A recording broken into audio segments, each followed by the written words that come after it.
Hello, Texas Values supporters. This is your Texas Values policy team for another Friday update of the latest happenings in the Texas legislature. I'm Jonathan Covey. I'm the policy director for Texas Values. With me, Mary Elizabeth Castle, our director of government relations, and Megan Benton, strategic policy associate. Big week in the Texas legislature this week, and our team has been incredibly busy with a number of things, including a very special event that we plan only once every 2 years, and it just really is a highlight for us. But before we talk about that, bills are moving at a pretty fast pace in the Texas Senate right now. Several excellent bills hit committees and had hearings this week, and our team was there and offering expert invited testimony on one and public testimony on many of those bills. So just to kind of recap that a little bit, we testified on SB 965 and SB 11, which are versions of what we call the Coach Kennedy bill or the Freedom to Pray bill. These were on two different days, but these are bills that, if you remember the praying coach, Coach Joe Kennedy, there was a U.S. Supreme Court decision in 2022 where the Supreme Court said Coach Joe Kennedy is allowed to take a knee on the football field and pray, have a private religious observance by himself. He wasn't forcing or coercing anyone else to join him, and so the Supreme Court upheld this religious freedom right to be for employees, school employees, to do this at work, and so we're very grateful for that, and we're now putting it into Texas law, Texas statute, and these are a couple of different versions of this bill to put it in Texas statute, and your Texas Values team was there testifying in favor of those bills. Also, SB 10, which is the Texas 10 Commandments bill. This is about putting a plaque of the 10 Commandments or a picture of the 10 Commandments with the words into every classroom in the public schools in the state of Texas. Of course, we know that the Ten Commandments are the source of all moral law. They have an incredible history leading all the way back to England, and before England to the Bible, and that they have a very unique historical record and a very unique message that holds up across religions. So SB 10, a very important bill to put the Ten Commandments in public school classrooms. And then we testified for SB 1073, which is a bill on attorney licensing and religious freedom. Is to protect attorneys from having model codes or model rules put into place for their licensing procedures so that attorneys are regulated in what they can say and can't say. And we believe in upholding freedom of speech.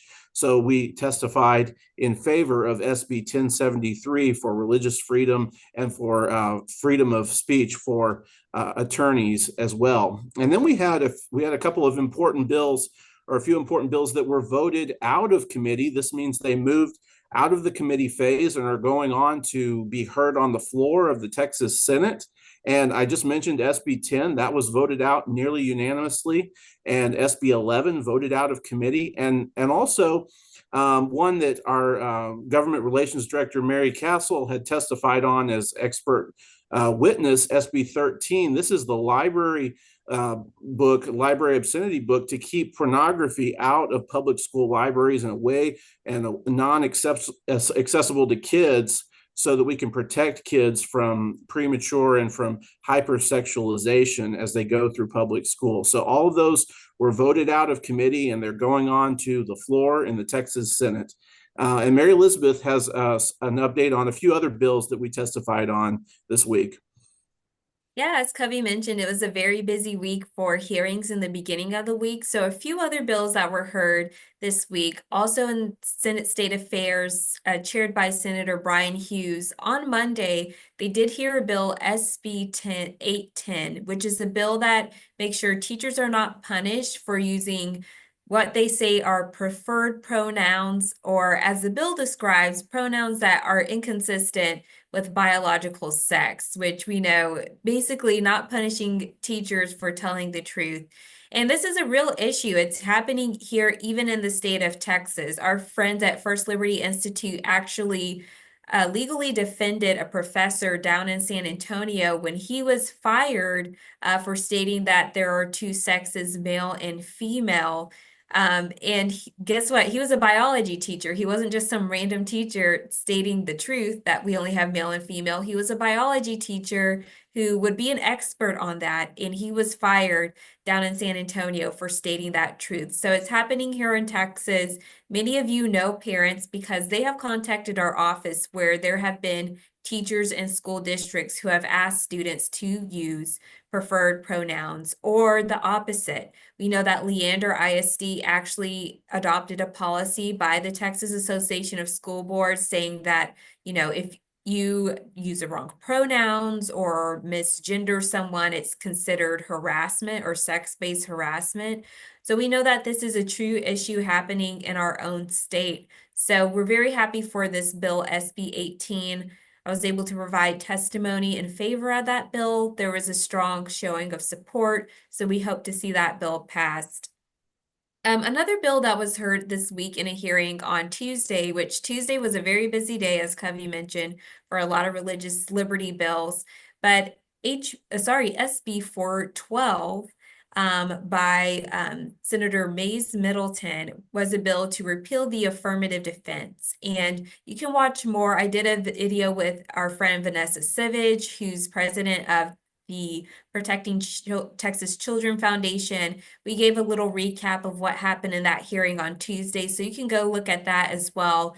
But basically, if you're involved in this issue of inappropriate sex education or inappropriate library books, or any other ways that they're getting this inappropriate material into schools, this would basically repeal a defense in the criminal code that allows for the showing of these materials for purposes of education. And so it would repeal that part that says that you can show these things for educational purposes, which is the loophole that they're getting a lot of these sexual explicit materials to children in schools. So it was a very good hearing. We had a lot of our friends there, a lot of parents who've been fighting that for a long time. I know that's a priority of the Republican Party of Texas. Our team supported that bill. Again, if you want to see a video recap of what happened in that hearing, you can go to our Facebook page.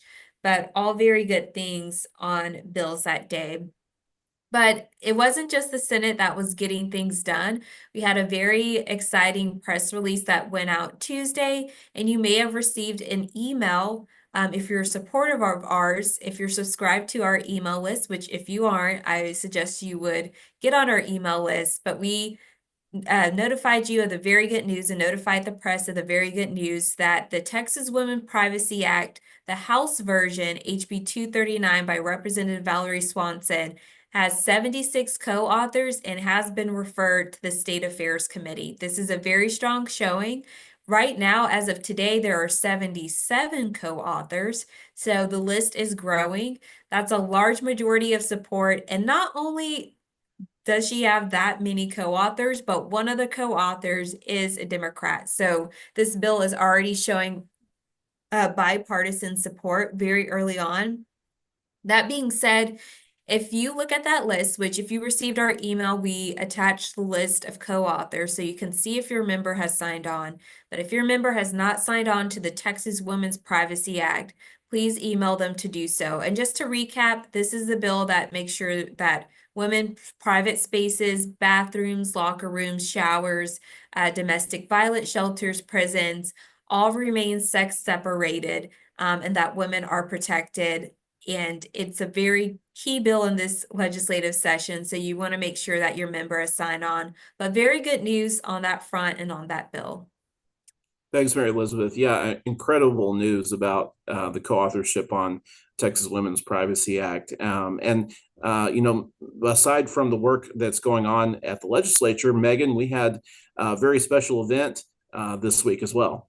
That's right, we did.